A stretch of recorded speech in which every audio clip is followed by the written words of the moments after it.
आज आप सबके लिए biology by principal YouTube channel पे आपके लिए सेकंड वीडियो जो कि है सेल पे। कुछ बच्चों का डिमांड था कि सर आप सेल टॉपिक को पढ़ाइए, तो आज हम आप लोगों को सेल पढ़ाएंगे कि वो व्हाट इज सेल, सेल होता क्या है। तो आप लोगों को हम सेल पढ़ाएंगे। सेल को हम कोशिका कहते हैं। हिंदी में अगर बात करते हैं तो सेल को हम क्या कहते हैं? कोशिका। अगर हम सेल के डिफिनीशन की बात करते हैं, सेल की परिभाषा की बात करते हैं, तो सेल इज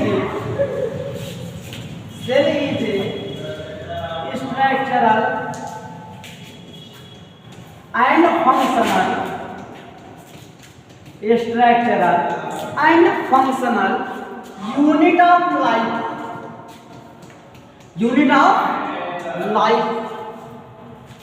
अगर हम बात करते हैं क्या होता है, cell is a structural and functional unit of life. कोशिका जो होती है वह जीवों की संरचनात्मक एवं क्रियात्मक इकाई होती है। क्लियर? आप लोगों को अगर हम एग्जाम्पल के द्वारा बताएं तो जैसे बिना ईंट के, without eat does not formation in house, जिस प्रकार से बिना ईंट के घर नहीं बनता है, उसी प्रकार से बिना कोशिका के, without cell does not formation in living organism, उसी प्रकार से बिना कोशिका के किसी भी सजीव का निर्माण नहीं होता है। इतना क्लियर? इसके बाद हम बात करते हैं सेल में किसी को डाउट। इसके बाद हम आप लोगों को बताते हैं कि सेल को डिस्कवर्ड किसने किया। तो सेल को फर्स्ट टाइम डिस्कवर्ड किए थे, cell was discovered by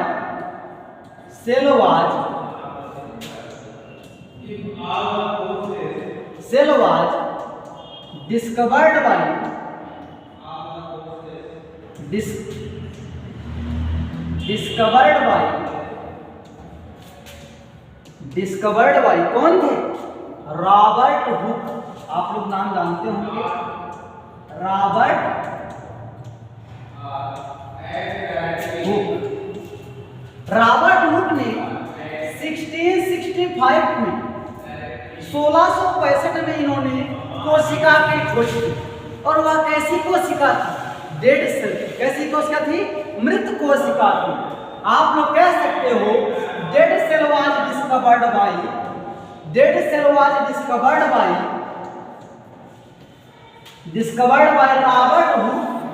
Robert Hooke in 1665।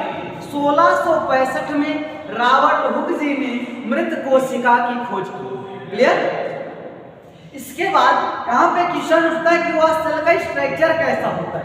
अगर हम बात करते हैं स्ट्रक्चर ऑफ सेल,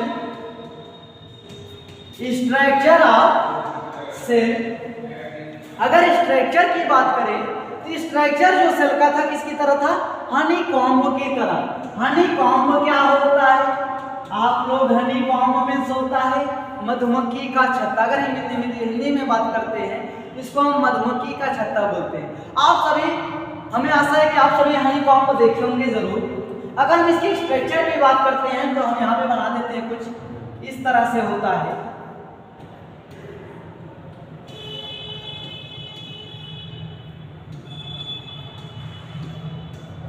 क्लियर?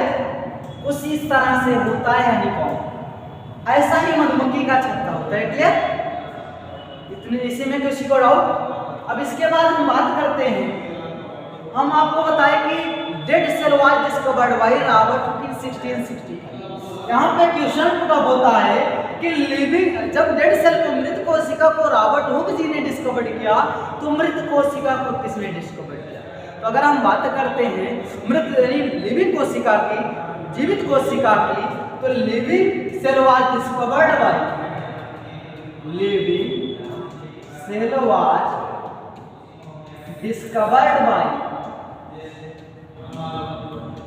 किसने किया था? एक साइंटिस्ट थे Antonie van Leeuwenhoek. Antonie van Leeuwenhoek ने 1674 में 1674 में इन्होंने लिविंग सेल बोले तो जीवित कोशिका की खोज की। ठीक है? इतना क्लियर हुआ?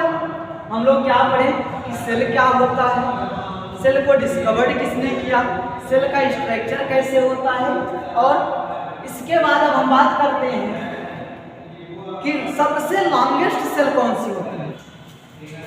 Types of cell, types of cell, types of cell की बात करते हैं तो 2 टाइप्स के होते हैं, एक प्रोकैरियोटिक होता है, दूसरा यूकैरियोटिक। क्या होता है? Prokaryotic and eukaryotic. हम आप लोगों को पहले भी बता चुके हैं कि अगर हमें बायोलॉजी पढ़ना है तो इसके टर्म को समझना है। अगर हम बात करते हैं प्रोकैरियोटिक, प्रो मीन्स होता है क्या? प्रिमिटिव। क्या होता है? प्रिमिटिव। एंड कैरियोटिक मतलब क्या होता है? न्यूक्लियस। क्या होता है? न्यूक्लियस। हम कह सकते हैं, या तो आप बोल सकते हो नॉट वेल डेवलप्ड, जो कि आपको समझ में आ जाए इजीली, नॉट वेल डेवलप्ड। आप कह सकते हो जिसमें न्यूक्लियस, न्यूक्लियस का मतलब जिसको हम हिंदी में केंद्रक बोलते हैं, जिसमें केंद्रक विकसित नहीं होता है उसे हम प्रोकैरियोटिक कहते हैं। और अगर हम बात करते हैं यूकैरियोटिक की, तो जिसमें केंद्रक वेल डेवलप्ड न्यूक्लियस, जिसमें केंद्रक विकसित होता है उसको हम eukaryotic. Well developed nucleus are called as eukaryotic. इतना क्लियर हो सके तो आज का हमारा जो सेशन था हम यहीं पे समाप्त करते हैं। इसके बाद आप लोगों को अगर जो हमारी वीडियो अच्छी लगे तो प्लीज आप लोग लाइक, शेयर एंड सब्सक्राइब करिए, और आप लोग कमेंट बॉक्स में बताइए अगर आपको आपका कोई भी टॉपिक है जो कि आपको नहीं समझ में आ रहा है तो आप लोग कमेंट बॉक्स में बता सकते हैं कि सर हमें ये टॉपिक पढ़ा दीजिए, तो हम आप नेक्स्ट डे आप लोगों के टॉपिक को पढ़ाने की कोशिश करेंगे। ठीक है, आज के लिए बस इतना ही। Thanks to all.